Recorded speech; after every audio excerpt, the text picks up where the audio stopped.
जय श्री कृष्ण भक्तों, श्रीमद् भागवत महापुराण की भाव यात्रा 10वें स्कंद के 89वें अध्याय में तक आ पहुंची है।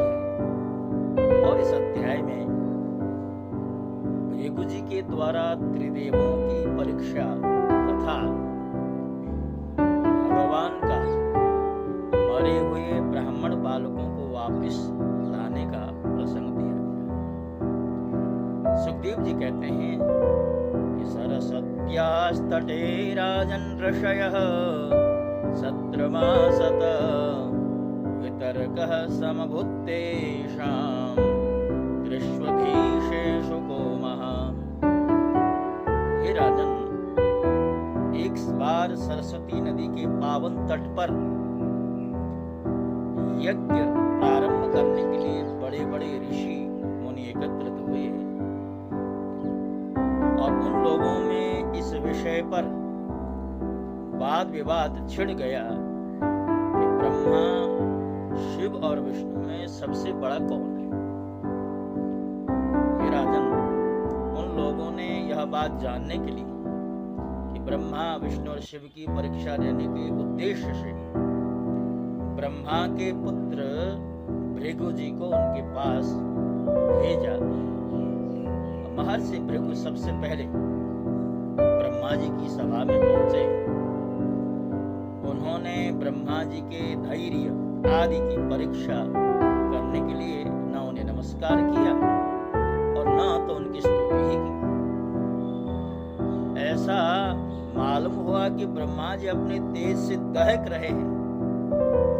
उन्हें क्रोध आ गया, परंतु जब समर्थ ब्रह्मा जी ने देखा कि यह तो मेरा पुत्र ही है, तब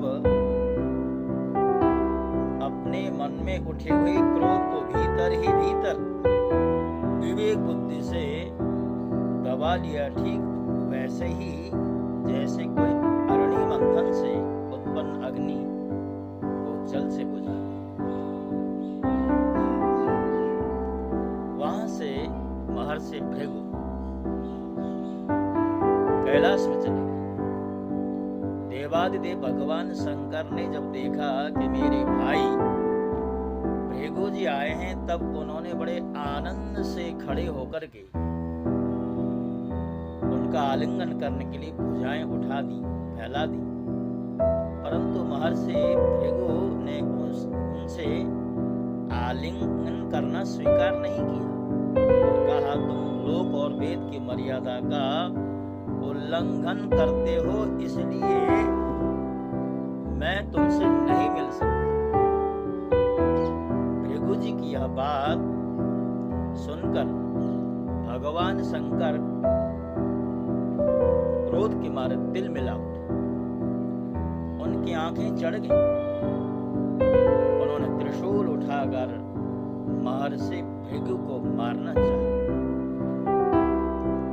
परंतु उसी समय भगवती सती ने उनके चरणों पर गिरकर बहुत अनुनय विनय की और किसी प्रकार उनका क्रोध शांत। अब महर्षि भृगु जी भगवान विष्णु के निवास स्थान वैकुंठ में पहुंचे।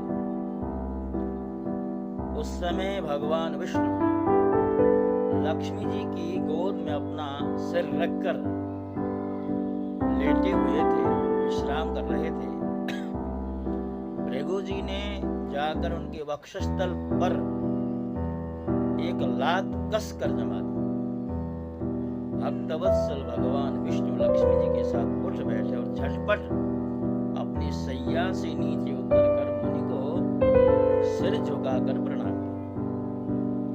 भगवान कहने लगे, ब्राह्मण, आपका स्वागत है, आप भले पधारे।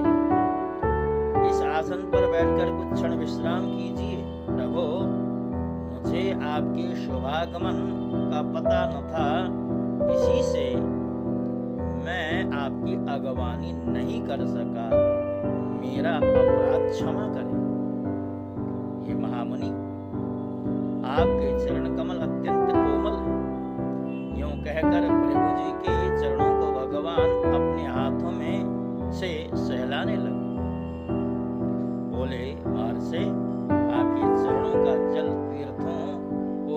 तीर्थ बनाने वाला है। आप उससे वैकुंठ लोक, मुझे और मेरे अंदर रहने वाले लोकपालों को पवित्र कीजिए। भगवान आपके चरण कमलों के स्पर्श से मेरे सारे पाप धुल गए। आज मैं लक्ष्मी का एकमात्र आश्रय हो गया। अब आपके चरणों से चिन्हित मेरे वक्षस्थल पर लक्ष्मी जी सदा सर्वदा निवास करेंगे। सुखदेव जी कहते हैं, जब भगवान ने अत्यंत गंभीर वाणी से इस प्रकार कहा, तब भृगु जी परम सुखी और तृप्त हो गए। भक्ति के उद्रेक से उनका गला भर आया, आंखों में आंसू छलक आए और चुप ही रह गए।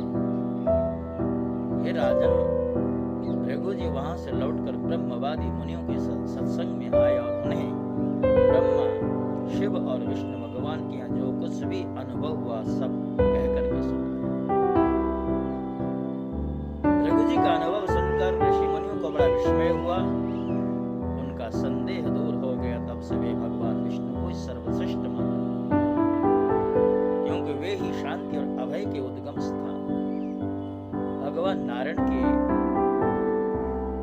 विषय में तो ब्राह्मण लोग परस्पर में जब कोई शास्त्र चर्चा करते हैं तो यूं ही कहते हैं कि भगवान नारायण क्या कहते हैं जानते हो?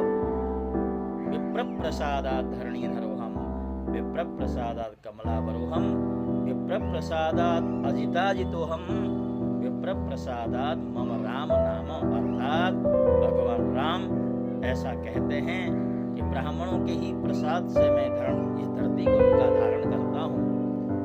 ब्राह्मणों के प्रसाद से ही मैं कमलापति कहलाता हूँ और ब्राह्मणों के प्रसाद से मैं अजिताजित अर्थात अजित कहलाता हूँ। और यहाँ पर अजित अजित 2 बार उच्चारण किया गया है। मैं ब्राह्मणों के बाद प्रसाद से मैं अजित हूँ, मैं अजित हूँ, मैं किसी के द्वारा विजिता नहीं जा सकता हूँ। हाँ, भक्त अपनी भक्ति के माध्यम से मुझे अवश्य जीत सकते हैं, किंतु ऐसे ही कोई चाहे तो मेरा सामना करना संभव नहीं। इसलिए कहा विप्र प्रसाद मम नाम, अर्थात राम नाम यदि धन्य है तो ब्राह्मणों के ही प्रसाद से है। इस स्वीकारोक्ति भगवान की। भगवान विष्णु से ही साक्षात धर्म, ज्ञान, वैराग्य 8 प्रकार का ऐश्वर्य और चित्त को शुद्ध करने वाला यश प्राप्त होता है। शांत, समचित्त, अकिंचन और सबको अभय देने वाले साधु मुनियों को की वे ही एकमात्र परम। उनकी प्रिय मूर्ति है सत्य और इष्ट देव है ब्रह्म। निष्काम, शांत और निपुण बुद्धि अर्थात विवेक संपन्न पुरुष उनका भजन करते हैं। भगवान की गुणमयी माया ने राक्षस, असुर और देवता उनकी 3 मूर्तियां बना दी हैं। इनमें सत्यमयी देव मूर्ति ही उनकी प्राप्ति का साधन है। वे स्वयं ही समस्त पुरुषार्थ स्वरूप हैं। सुखदेव जी कहते हैं, राजन, सरस्वती तट के ऋषियों ने अपने लिए नहीं मनुष्यों का संशय मिटाने के लिए ही ऐसी युक्ति रची थी। पुरुषोत्तम भगवान के चरण कमलों की सेवा करके उन्होंने उनका परम पद प्राप्त किया। सूत जी कहते हैं, ये ऋषियों, भगवान पुरुषोत्तम की यह कमनीय कीर्ति कथा जन्म मृत्यु संसार के भय को मिटाने वाली है। यह व्यास नंदन भगवान सुखदेव जी के मुखार बिंद से निकली हुई सुरभिमय मधुमयी सुधाधारा है। इस संसार के लंबे पथ का जो बटोही अपने कानों में के दोनों में इनका निरंतर पान करता है, उसकी सारी थकावट दूर हो जाती है। जो जगत में इधर उधर भटकने से होती है वह दूर हो जाती है। भक्तों, इस अध्याय में मुख्यतः 2 प्रसंग हैं। दोनों प्रसंगों को यदि एक ही श्रृंखला में डाला जाए तो हमारा ये जो एपिसोड है वो काफी लंबा हो सकता है। इसलिए यद्यपि आरंभ में मैंने दोनों प्रसंगों की चर्चा की थी इस श्रृंखला के, अब विचार बदल लिया है। अब मैं यहाँ तक के प्रसंग को एक एपिसोड में और आगे जो दूसरा प्रसंग इसी अध्याय में है उसे मैं दूसरे एपिसोड में आपके समक्ष प्रस्तुत करता हूँ।